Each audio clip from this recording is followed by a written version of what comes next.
पाथलिया बाबा हो बेनी हो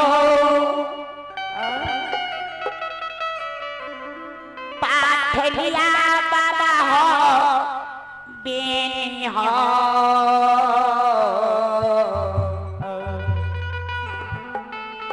की होते पारातिना की होते पारातिना आधे बाबा आधे माँ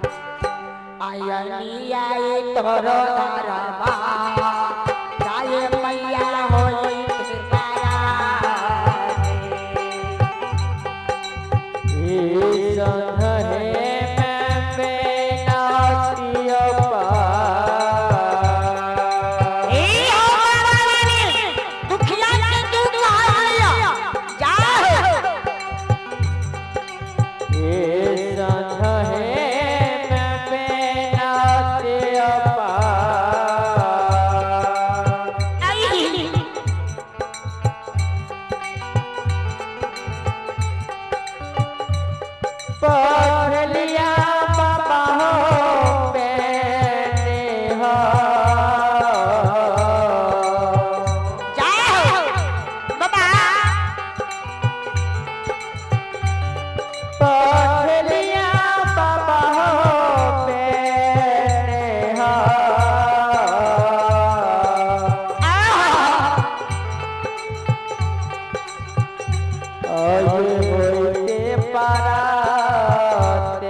बाबा लगले आया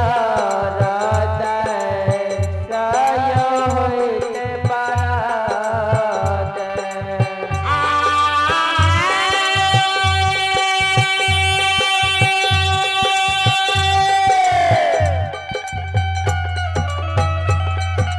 ए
जगत जननी जगदम्बा की कहिया मां मैया ए दुख हमरा पारा ले हो बेनी बाबा हे हो बाबा ए दुख हमरा पारा ले हो बेनी बाबा मीना दिहा बदलिया मीना दिहा बदलिया क्षमा मंगाइला बेनी बाबा यलिया तोरो रामा जाहो बाबा क्षमा मंगाइला ए यो बाबा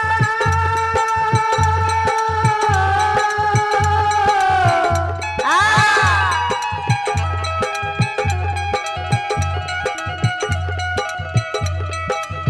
ए हो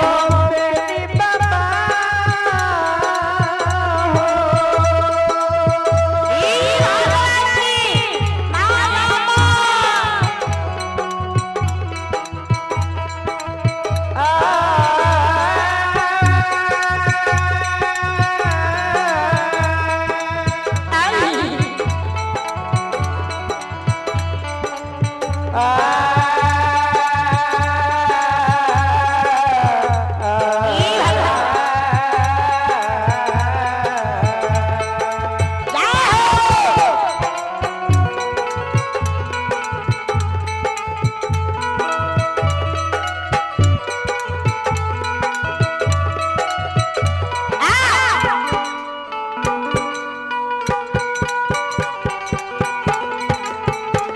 भगवान के भाई भाई में जाकर दियो दीदी बेनी बाबा बहुत भाला करते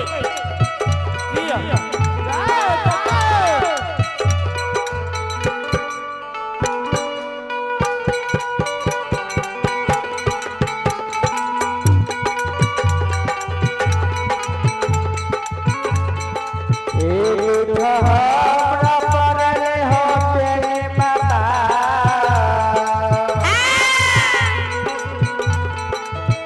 ए हो बिनती हो करले आसे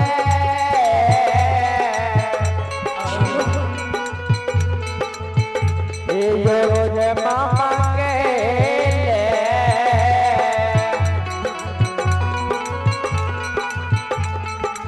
बाबा ये ले आओ तोरे दरबार रस क्षमा मांगे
शाहपुर के वासी भगवान के दरबार में श्रद्धालुओं के साथ आते खिड़खिड़ाने और दूसरा पुरस्कार पप्पू यादव शाहपुर भगवान के दरबार में खिड़खिड़ाना है जेहू दान बाबू की उनके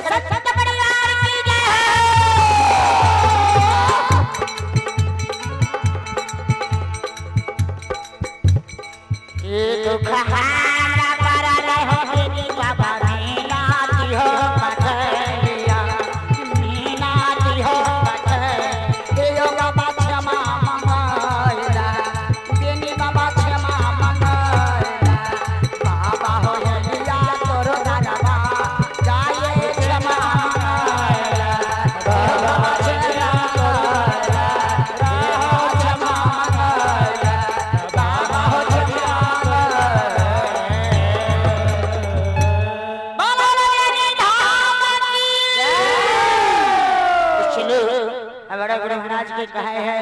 कि जहाँ जहाँ छेड़नी हो सिधरी हो। चलो अच्छा चला के दी। आप है